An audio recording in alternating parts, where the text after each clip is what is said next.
Apreciados amigos y familia de la fe, es un gozo poder compartir en esta mañana nuestro devocional del día. Nuestro tema para hoy, todo ayuda para bien, y lo he basado en la carta del apóstol San Pablo a los Romanos, en el capítulo 8, en el versículo 28, donde la palabra nos dice: y sabemos que a los que aman a Dios, todas las cosas les ayudan a bien, esto es, a los que conforme a su propósito son llamados.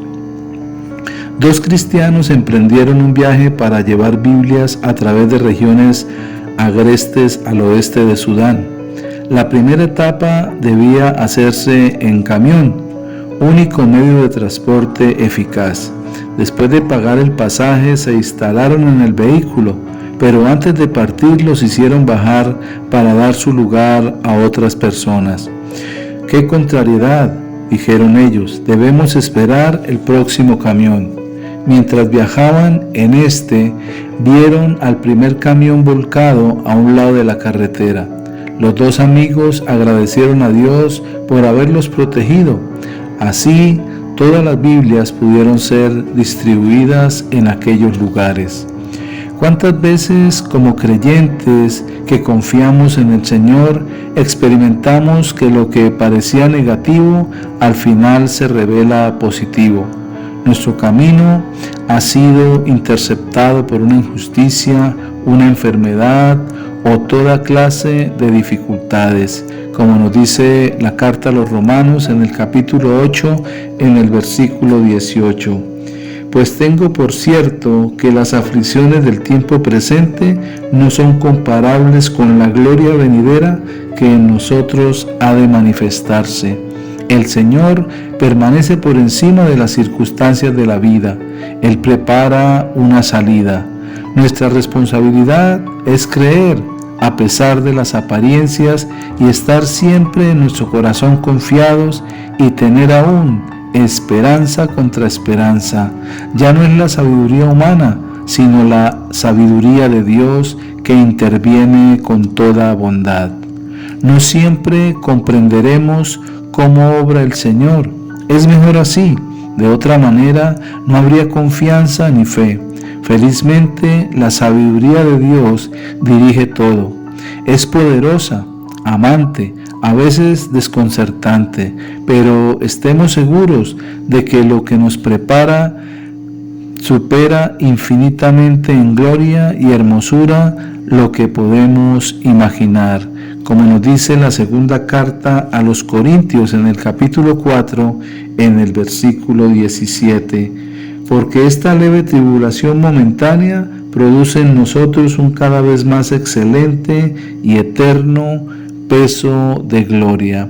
Cuando confiamos nuestra vida al Señor, siempre podemos esperar que Él nos libre aún en medio de la dificultad más apremiante. Recordemos que Dios tiene preparadas cosas especiales para cada uno de nosotros, pero necesitamos caminar en su propósito y en su verdad para poder recibirlas. La palabra nos dice en la primera carta del apóstol San Pablo a los Corintios, en el capítulo 2, en el versículo 9. Antes bien, como está escrito, cosas que ojo no vio, ni oído oyó, ni han subido en corazón de hombre, son las que Dios ha preparado para los que le aman. Dios tiene preparadas diferentes cosas. Lo que sucede es que muchas veces pensamos que todas tienen que ser agradables a nosotros y todas tienen que ser buenas, porque muchas veces en la dificultad pensamos que Dios nos abandonó, pero no sabemos el propósito mayor que Dios tiene en esa circunstancia.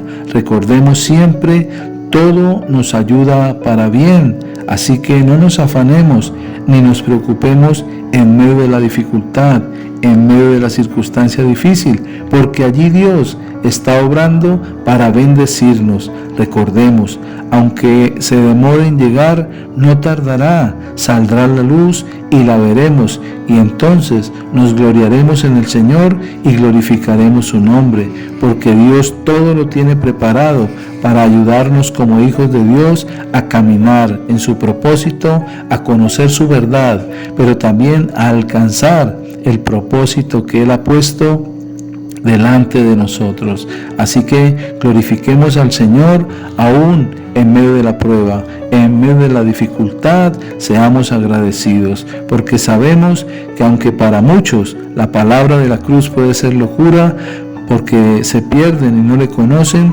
pero a nosotros que hemos sido salvados por esta palabra, es poder de Dios. Todas las cosas nos ayudan a bien. Entonces confiemos en Dios, esperemos en Él, pongamos nuestra fe siempre en el Señor y hagamos como hizo Abraham. Puso esperanza contra esperanza, creyó en el Señor aún más allá de su circunstancia, aún más allá de su propia vida, porque recordemos, dice la palabra, que él, aún ya en su vejez, no esperaba engendrar, y Sara ya había pasado del tiempo que ella podía tener hijos, pero era estéril. Pero Dios se glorificó en medio de tanta dificultad, porque había un corazón que esperaba con fe en el propósito y en las promesas de Dios. Imitemos esta fe y confiemos plenamente en Dios, sabiendo que aún en esa dificultad que nos parece apremiante y en esa situación difícil, Dios va a obrar, porque todo nos ayuda para bien. Padre, gracias, porque aún en medio de la prueba y de la dificultad, tú te glorificas para ayudarnos, para levantarnos y aún para guiarnos y guardarnos de cosas peores que nos pueden suceder, porque tú conoces el camino que llevamos y el propósito final que tienes para nosotros, que es la vida eterna. Gracias, Señor, por tu bendición en esta mañana, en Cristo Jesús. Amén y amén. Si esta palabra devocional le ha bendecido, compártala con otros y recuerde que Dios siempre tiene el control de todas las cosas. Que Dios les bendiga y un feliz día.